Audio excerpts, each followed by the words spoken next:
depuis des années en communauté, depuis bien longtemps. Quelle est la différence entre votre approche de la notion de communauté et celle, par exemple, des communautés hippies ou des communautés religieuses? Et puis, ensuite, je vous demanderai, personnellement, qu'est-ce que ça vous apporte? D'abord, je crois qu'il faut comprendre que la vie en communauté, elle est l'un des objectifs de l'enseignement de Gita Malas. Ils vivaient, eux, en communauté en 1944. Et il y a deux choses dans l'enseignement de Gita Malas: trouver sa tâche, trouver ce pourquoi on est venu sur Terre, et accomplir sa tâche pour s'accomplir soi-même. Et deux, vivre en communauté pour faire quelque chose d'essentiel, c'est commencer à partager.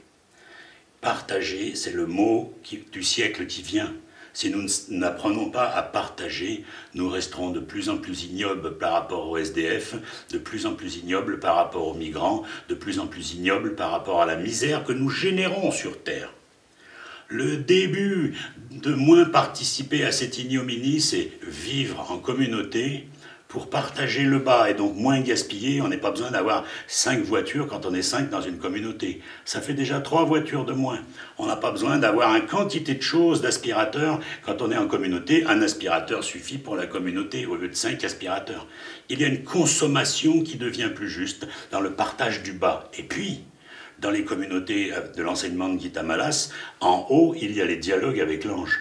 Nous partageons à une table incroyable qui réunit la communauté le droit de poser toutes nos questions les plus intimes, les plus secrètes, les plus puissantes, les plus vraies, pour que tous les autres de la communauté soient capables de répondre avec autant de vérité que la question a été posée. Il y a là, dans cette expérience de partage du haut, ce qu'on appelle la table des dialogues avec l'ange, puisque c'est l'ange qui répond à travers, l'ange de vérité qui répond à travers la parole de chacun. Si la question est vraie, la réponse est vraie. Et la communauté doit permettre qu'il y ait toujours un membre qui nous donne cette réponse que l'on n'était pas capable de trouver soi-même. Alors je dirais, la particularité de nos communautés, c'est un partage de haut en bas. Un partage de nos douleurs les plus secrètes et de nos réponses les plus intenses en haut, un partage de nos aspirateurs et un début de partage avec dans l'espèce humaine des choses matérielles un peu plus justes, qui fait que c'est le bout de l'expérience de notre enseignement. Ça fait 30 ans que je vis en communauté avec mon épouse. Bien sûr, c'est pas toujours la même, ça a été des communautés qui ont évolué, où les gens passent auprès de nous, puis ensuite vont fonder leur propre communauté.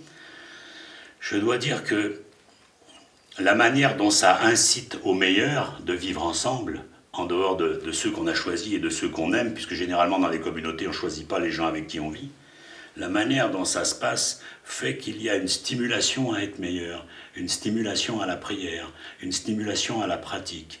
Il y a quelque chose qui est moins habilité à s'endormir dans la communauté. Dans la communauté, il y a aussi quelque chose d'évident qui me bouleverse, c'est prier ensemble. Nous prions tous les jours, tous ensemble. Nous prions 3 fois par jour, tous ensemble. Et je dois dire que c'est un faire l'amour d'une autre manière que de prier ensemble dans une communauté tous les jours, régulièrement. Il y a une quantité de choses dans la communauté qui facilitent la vie spirituelle.